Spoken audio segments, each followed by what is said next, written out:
ये सबसे ज्यादा महत्वपूर्ण है। अब देखिए, पहली चीज, आपकी सारी फॉर्मेलिटीज हो जाएगी, वो घड़ी आएगी जब आपसे कहा जाएगा कि अब आप अपना ऑनलाइन एग्जाम को स्टार्ट कर सकते हो। मेरा आपको एक सजेशन है, एग्जाम के लिए सबसे ज्यादा जरूरी होता है टाइम मैनेजमेंट। आप देखिएगा कि जब आप एग्जाम सेंटर से बाहर निकलोगे तो अक्सर लोगों को कहते हुए सुनोगे कि पेपर इजी था यार, बस समय कम पड़ गया। समय कभी कम नहीं पड़ता है, समय को मैनेज करते जिसको नहीं आता है वो बोलता है समय कम पड़ गया। टाइम को हमें मैनेज करना है। तो जहां तक मेरा अनुमान है कि यहां पे सीक्वेंस आप खुद डिसाइड कर सकते हो, अपना सीक्वेंस आप खुद डिसाइड करिए। सजेशन रहेगा कि मैथ्स रीजनिंग को पहले उठाना, जो कैलकुलेशन वाली चीजें हैं, ज्यादा समय लेने वाली चीजें, इनको पहले उठाइए और अपना एक टाइम निर्धारित कर लीजिए कि भैया 3 घंटे के पेपर में मुझे मैथ्स को इतना, रीजनिंग को इतना, मान लीजिए 1.5 घंटा मुझे इन 2 विषयों को देना है और अगले 1.5 घंटे में जो है मुझे बाकी सब करना है। एक उदाहरण दे रहा हूं, किसी का 1 घंटे में काम हो जाएगा, किसी का 1.25, किसी का 1.5।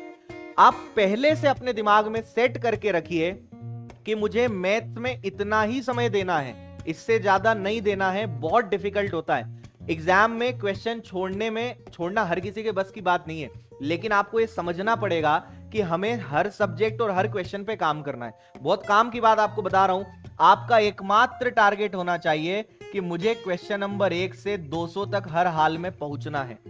बीच बीच में बहुत स्पीड ब्रेकर लगे रहेंगे, बीच बीच में बहुत लोग आपको डिस्टर्ब करेंगे, सब चीजें होंगी, लेकिन आपका टारगेट है क्वेश्चन नंबर 1 से क्वेश्चन नंबर 200 तक पहुंचना ही पहुंचना है। बीच में कुछ क्वेश्चन छोड़ने पड़े छोड़ देना, जहां आपको लगे कि अब यहां वापस नहीं। और छोड़ने की कंडीशन कहां बनेगी? मैथ्स और रीजनिंग में, जहां पे आपको लग रहा है कि थोड़ा कैलकुलेशन है, अदरवाइज बाकी किसी में तो छोड़ने की जरूरत नहीं है। या कोई ऐसा क्वेश्चन जीके में या किसी थ्योरी वाले विषय में जहां आपको लग रहा है कि यार अभी मैं कंफर्म नहीं हूं, इसको बाद में देखेंगे, तो उसको होल्ड पे मार दो, बाकी उनको निपटाते चलो। मैथ्स रीजनिंग में आपको विशेष ध्यान रखना है कि जहां समय लग रहा है उसको रोक लेना।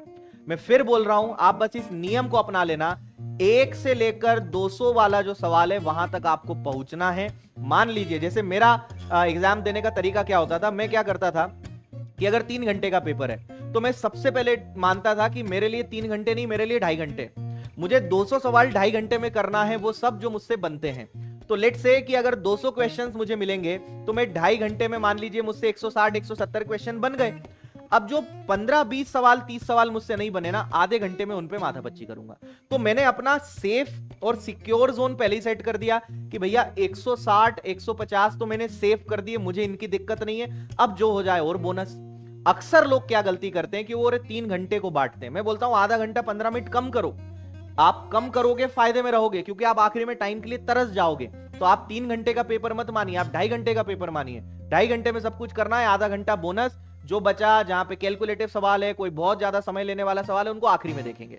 सो ऑलवेज रिमेंबर कि 2.5 घंटे के अंदर अपने को सारी चीजें मैनेज करनी है, उसमें ही सब कुछ करना है, और आधा घंटा अपना बोनस का रखिए। ये एक पॉइंट हो गया। दूसरा, पहला पॉइंट आपको मैंने बताया 1 से 200 तक पहुंचना है। दूसरा, 3 घंटे का पेपर नहीं है, 2.5 घंटे का पेपर है, ये आपको ध्यान रखना है।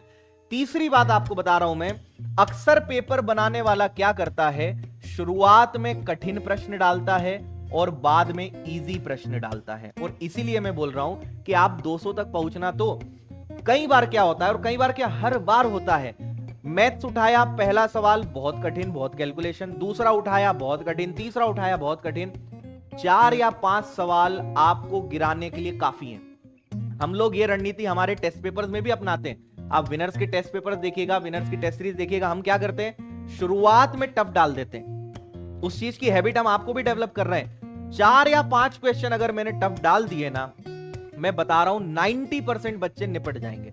निपटने से मतलब कि उनका कॉन्फिडेंस खत्म, वो मानसिक रूप से हार चुके होंगे कि आज का पेपर बहुत कठिन आया है, मेरे बस की अब बात नहीं है, मेरा सिलेक्शन, यहां पेपर चल रहा है और उसके दिमाग में सारी चीजें घूमना चालू हो जाती है, मेरा सिलेक्शन नहीं होगा, पापा को मैं क्या बोलूंगा, उसका क्या होगा, उसको क्या जवाब दूंगा, मेरी शादी नहीं होगी, अब मुझे तो बड़ी उम्मीद थी। पेपर के समय आपके दिमाग में सब चलने लगता है, आप डिस्टर्ब हो जाते हो, और पता चल रहा है कि 5 क्वेश्चन के बाद अगले जो 20 सवाल थे वो बहुत इजी थे।